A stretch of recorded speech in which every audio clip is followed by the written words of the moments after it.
Saudara-saudara, salam jumpa kembali bersama-sama dengan saya saat ini. Kita akan belajar dari firman Tuhan.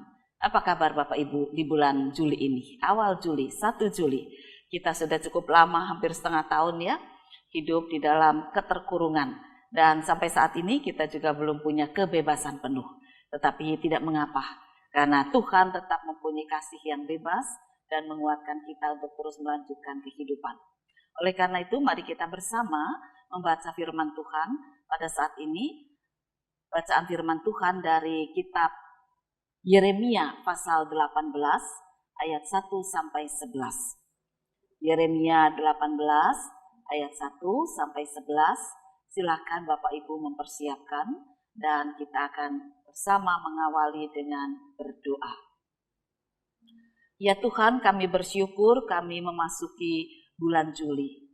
Awal Juli ini ada sedikit kebebasan, kami bisa untuk bepergian sedikit, tetapi berikan kami hikmat supaya kami juga menjaga kesehatan yang Engkau karuniakan ketika kami tidak lagi terkurung, tapi tubuh kami juga jangan sampai terkurung oleh penyakit. Namun dengan hikmat dari Tuhan, kami tetap boleh menjaga kesehatan yang Tuhan karuniakan. Oleh karena itu, biarlah dasar firman Tuhan pada saat ini boleh meneguhkan kami untuk kami tetap setia kepada Engkau di tengah pergumulan hidup yang berat. Kami senantiasa mengalami pembaharuan karena Engkau membaharui kami dan Engkau senantiasa mengasihi kami. Berfirmanlah ya Tuhan, curahkan Roh Kudus-Mu. Inilah kerinduan doa kami dalam nama Tuhan Yesus Kristus. Amin. Firman yang datang dari Tuhan kepada Yeremia. Bunyinya, pergilah dengan segera ke rumah tukang periuk. Di sana aku akan memperdengarkan perkataan-perkataanku kepadamu.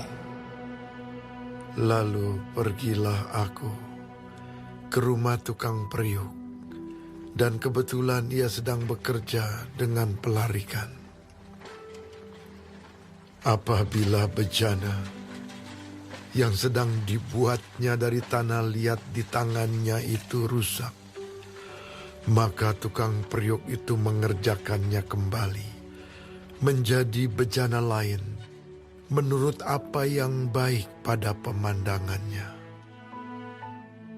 Kemudian datanglah firman Tuhan kepadaku, bunyinya, masakan aku tidak dapat bertindak kepada kamu seperti tukang periuk ini, hai kaum Israel? Demikianlah firman Tuhan. Sungguh, seperti tanah liat di tangan tukang periuk, demikianlah kamu di tanganku, hai kaum Israel. Ada kalanya aku berkata tentang suatu bangsa dan tentang suatu kerajaan bahwa aku akan mencabut, merobohkan, dan membinasakannya.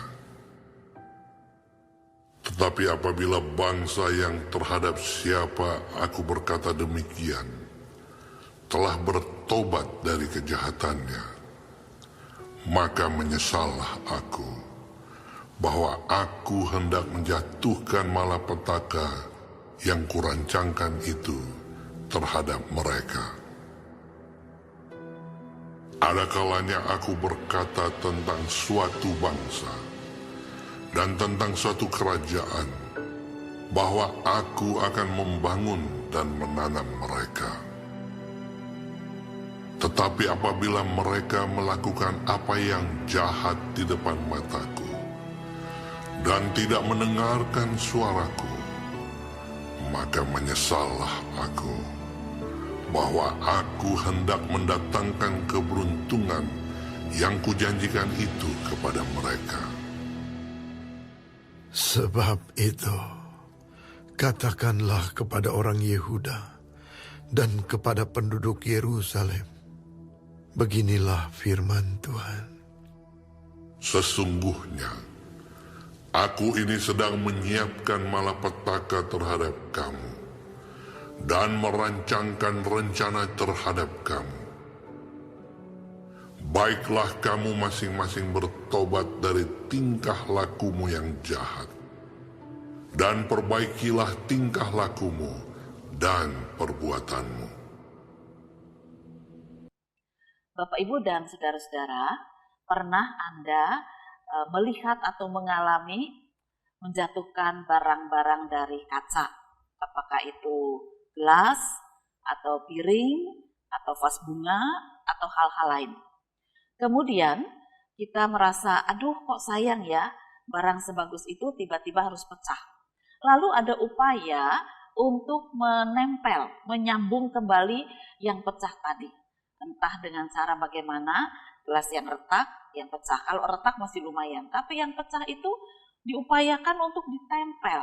Nah, memang jadi, bisa. Ya, bisa jadi, cuma nggak bisa dipakai. Nggak bisa dipakai.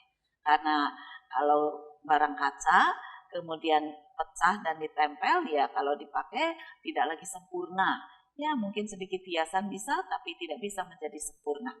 Nah, kita mau belajar dari firman Tuhan bagaimana Tuhan Allah mengajarkan melalui Nabi Yeremia bahwa kita ini bukan barang kaca yang kalau jatuh terpecah lalu hancur, bukan.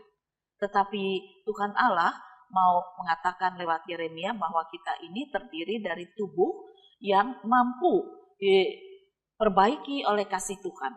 Kita memang dari debu tanah. Asal kita debu tanah, tetapi dalam tubuh kita ini ada roh Allah, ada gambar Allah, ada hikmat Allah. Oleh karena itu Allah mau mengatakan kita ini bukan barang kaca yang kalau pecah hancur tidak berguna. Melainkan Allah mau mengatakan melalui kitab Yeremia bahwa sekalipun kita mengalami kehancuran hidup, Allah mampu untuk membangun kembali, Allah mampu untuk membentuk kembali dengan bentuk yang baru sehingga kita boleh menikmati kehidupan seturut kehendak Tuhan. Itulah yang dikatakan dalam kitab Yeremia tadi, pergilah ke tempat tukang periuk. Ketika tukang periuk itu sedang membuat satu barang, tiba-tiba jatuh, pecah, lalu dia bisa mengolah lagi untuk menjadi baru.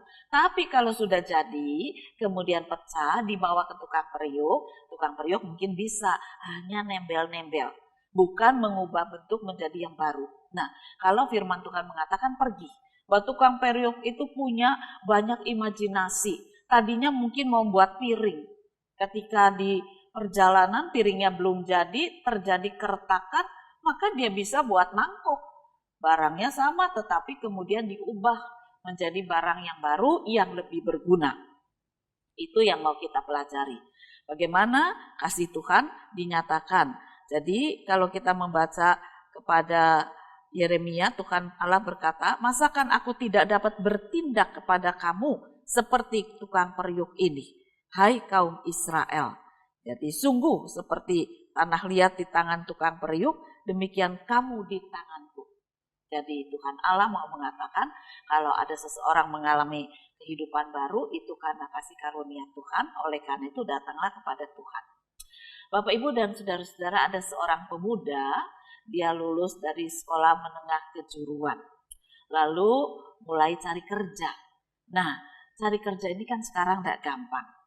Setahun dia cari kerja, dia belum dapat kerjaan yang sesuai dengan seleranya, yang sesuai dengan keinginannya, dengan kepandaiannya. Nah, apa yang terjadi selama setahun?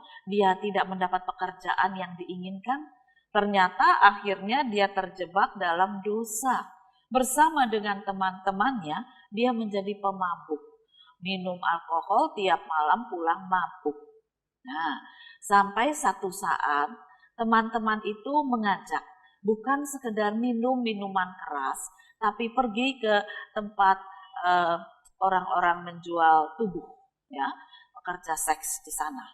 Lalu ketika pemuda itu diajak, dia memang belum pernah. Dia datang ke sana bersama teman-temannya, dan ketika sampai di sana, dia disambut oleh seorang gadis, ya, seorang perempuan, bukan gadis, saya tidak tahu gadis apa enggak, tetapi perempuan muda, rambut panjang, tinggi ramping, dikatakan cantik. Ya. Dan ketika pemuda itu lihat orang perempuan tersebut, dia hatinya tersentuh. Dia ingat adiknya. Adiknya juga tinggi ramping, cantik, berambut panjang. Sementara adiknya kerja untuk membiayai hidup dengan kerja yang benar, dia melihat orang perempuan ini bekerja dengan cara tidak benar. Hatinya hancur, dia sedih. Tiba-tiba air mata turun dan dia katakan, aku nggak mau di sini, aku mau pulang. Langsung dia pulang. Teman-temannya kaget, tetapi dia tidak bisa ditahan, dia pulang. Sampai di rumah dia peluk adiknya. Dia katakan, terima kasih adik. Selama ini kamu bersusah payah ketika aku pulang dalam keadaan mabuk, kamu yang bersihkan aku. Kamu yang baringkan aku di tempat tidur. Padahal pagi kamu harus sekolah dan membantu ibu bekerja. Terima kasih. Adiknya kaget, ibunya kaget, ayahnya kaget. Tapi pemuda ini menangis dan minta maaf pada kedua orang tuanya. Dia katakan, aku anak berdosa, aku anak durhaka. Tapi mungkinkah aku bisa kembali kepada orang tua dan kepada Tuhan? Malam itu mereka berdoa bersama dan pemuda tadi mengalami pertobatan. Hatinya disentuh oleh karya Roh Kudus dengan melihat seorang perempuan yang mirip adiknya tetapi pekerjaannya sangat berbeda. Dan dia katakan kasihan sekali. Dia harusnya punya masa depan, tetapi dia tidak punya masa depan. Aku juga harusnya punya masa depan, tetapi aku hancurkan dengan cara minum-minum. Oleh karena itu aku sekarang mau bangkit, mau mempunyai masa depan yang baik. Nah, apa yang dilakukan oleh anak ini? Dia kemudian cari kerja lagi, tapi ya tetap sama. Cari kerjaan, ya susah. Namun dia tidak putus asa sekarang. Selama dia menunggu dapat pekerjaan yang cocok, yang sesuai dengan pendidikannya, pagi-pagi dia bangun, dia ke dapur. Dia lihat ibunya sedang kerja keras. Ibu dan ayah ini adalah penjual kue-kue tradisional yang harus ditumbuk, entah dari ketan, entah dari beras, entah dari singkong, itu harus diparut, harus ditumbuk, kadang-kadang juga dari jagung yang harus diolah sedemikian rupa. Dan dari uang itulah, keringat itulah selama ini dia pakai untuk bermabuk-mabukan. Dia nangis, dia sadar. Dia katakan, Tuhan ampuni aku, pakai tubuhku yang muda, yang kuat, yang kekar ini. Aku gak mikir lagi kerja di tempat lain. Di sini ada pekerjaan.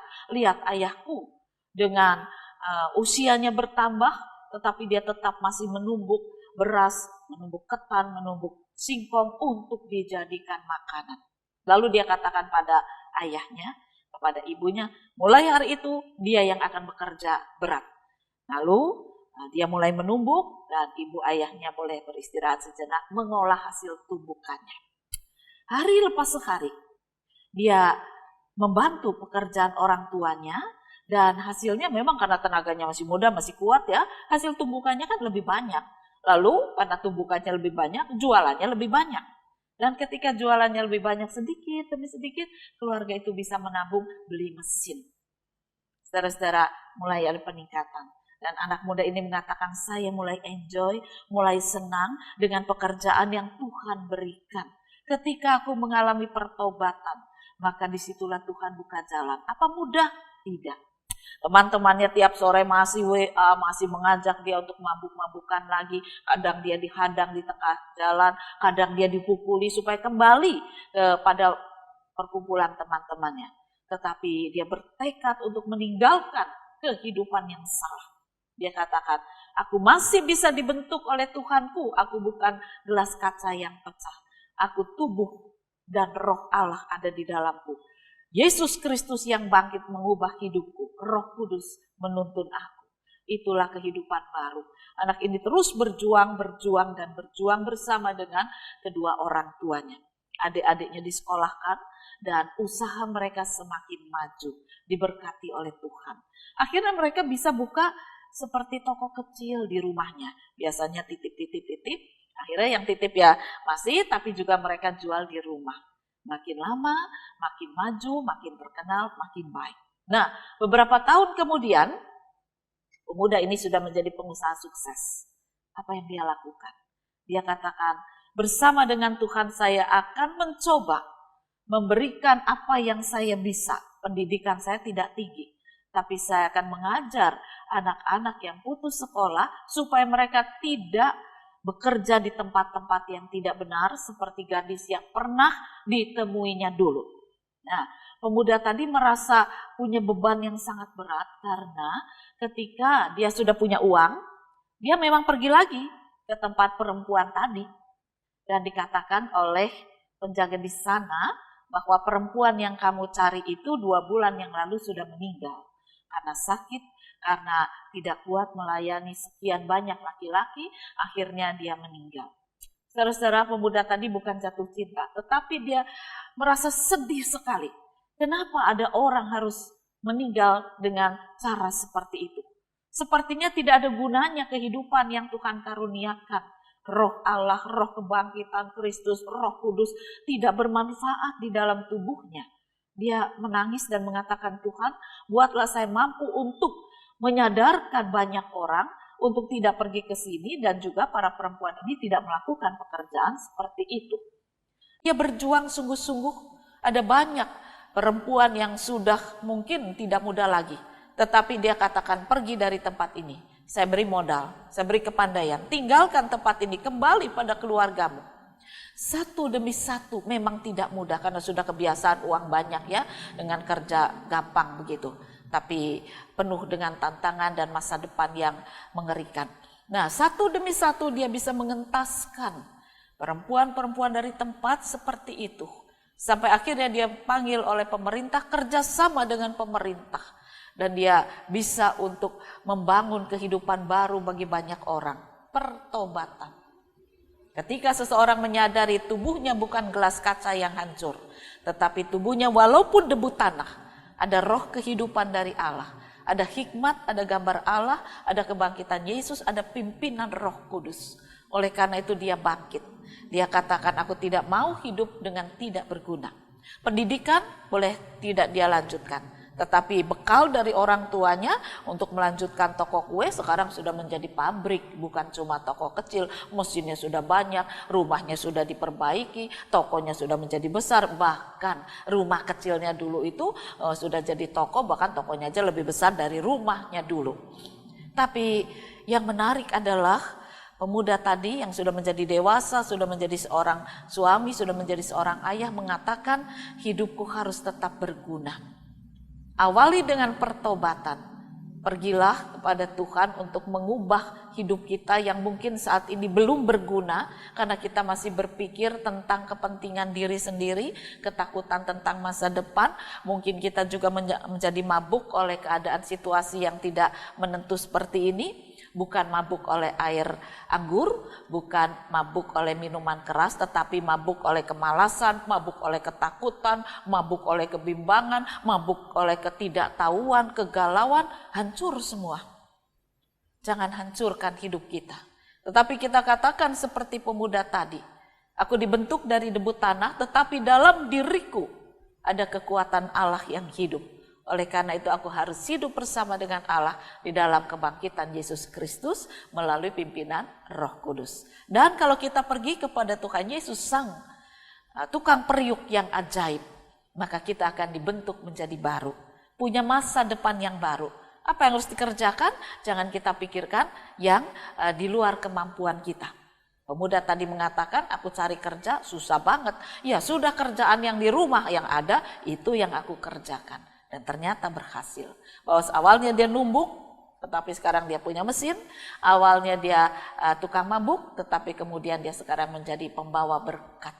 Bersama dengan pemerintah, bersama dengan gereja, dia membangun kehidupan masyarakat.